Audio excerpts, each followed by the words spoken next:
Ethan, scappa! No! La vieille femme possédait une force incroyable. Elle a foncé droit sur la porte et l'a enfoncée. Non vi va di giocare con me?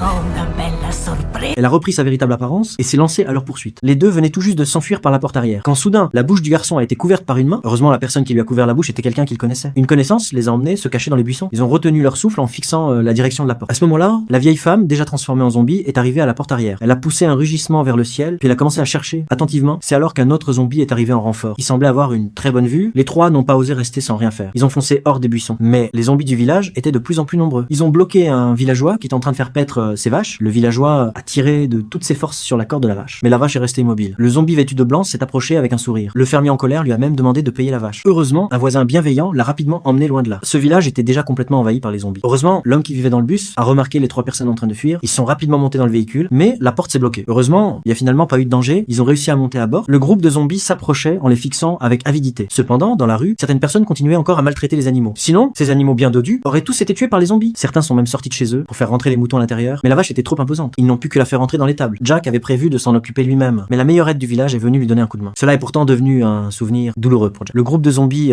les a repérés tous les deux. Heureusement, ils ont réussi à se cacher à temps dans l'étable. Jack a refermé la porte, tout en regardant les zombies avec encore des frissons dans le dos. Ce qui était étrange, c'est qu'aujourd'hui les zombies n'étaient pas pressés du tout. Une fois la porte fermée, il a poussé un soupir de soulagement, mais il n'aurait jamais imaginé que les zombies l'attendaient déjà dans l'entrepôt.